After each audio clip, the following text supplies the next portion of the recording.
हे भगवंताचं कार्य आहे महाराज, आणि ते आपण करणं कर्तव्य आहे आपलं. कारण भगवान परमात्म्याचे आपल्यावर फार मोठे उपकार आहे. काय उपकार आहे?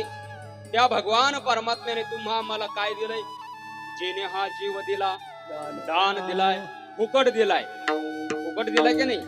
तुम्ही जर डॉक्टर कडे गेला, डॉक्टर कडे गेल्यानंतर तुमचा जर दात पडला तर तुम्ही चांदीचा दात बसवता, पण काहीतरी पैसे द्यावे लागतात. बरोबर का सरपंच साहेब? बरोबर, पैसे द्यावे लागतात. बिना पैशाचा डॉक्टर एक गोळी सुद्धा फुकट देत नाही. मग त्या भगवंताने तुम्हा मला पवित्र असा हा नरदेह दिलाय, आणि कशासाठी दिलाय? देवे दिला देह भजना गोमाता. त्या भगवान परमात्म्याने तुम्हा मला पवित्र असा हा नरदेह दिलाय. बरं, एवढंच नाही, त्याच्यामध्ये सुंदर असे हे इंद्रिय दिले. दिले इंद्रिय हात पाय कान, डोळा मुख बोलाया वचन, जेने तू जोडशी नारायण. म्हणजे भगवंताची प्राप्ती करण्याकरता हा नरदेह दिलाय. हे अवयव दिले आणि फुकट दिले. डायरेक्ट शोरूमचा माल दिलाय. बरोबर, अजिबात पुढे तडजोड नाहीये. काही येताना जन्माला आल्याबरोबर हात मोडलेला, पाय मोडलेला असं काही नसते. एकदम शाबूत आपण त्या ठिकाणी जन्माला येतो. म्हणजे भगवान परमात्म्याचे हे आपल्यावर असलेले उपकार आहे.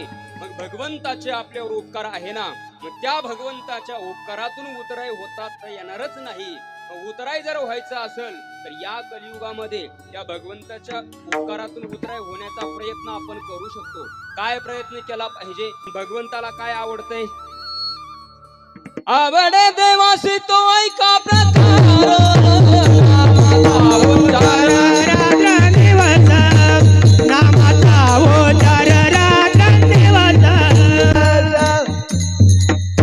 भगवंताला काय आवडतंय त्याचं नामस्मरण करणं. हे जर भगवंताला आवडत असेल आणि ते जर आपण त्या ठिकाणी करत असेल तर नक्कीच त्याच्याही उपकारातून आपण उतराई होऊ शकतो.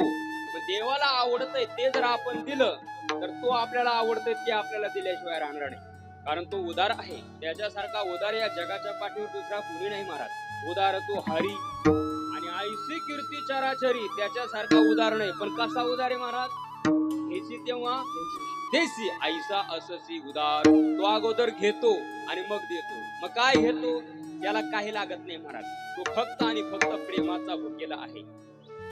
थोर प्रेमाचा भुकेला, थोर प्रेमाचा भुकेला, थोर प्रेमाचा भुकेला, थोर प्रेमाचा भुकेला. हाची दुष्काळ दयाला. त्या भगवान परमात्म्याला काही लागत नाही महाराज. काही न लगे एक भावाची कारण. तुका म्हणे आन विठोबाची. भगवंताला काय लागतो? फक्त आणि फक्त तुमच्या अंतकरणाचा शुद्ध भाव लागतोय. तुम्ही फार मोठी त्याचे मंदिर बांधले पाहिजे, हे ते भगवंताला आवडतच नाही. आता ती आपली आवड आहे. आपण म्हणून त्या ठिकाणी देवाला, जसं आपण घरामध्ये राहत असताना आपल्याला घर चांगलं पाहतो ना, त्याप्रमाणे देवाला त्या ठिकाणी मंदिर आपण बांधतोय. पण देवाला काय लागतंय महाराज? पत्रम पुष्पम फलम तोयम. भगवान परमात्म्याने सांगितलं मला काही नाही दिलं तरी चालेल, नुसतं पान फुल वाहिलं तरी पण मी समाधानी आहे. आणि हेही तुमच्याकडे नसेल तर तुमच्या अंतकरणातला फक्त आणि फक्त शुद्ध भाव मला जर दिला तरी पण मी प्रसन्न झाल्याशिवाय राहणार नाही.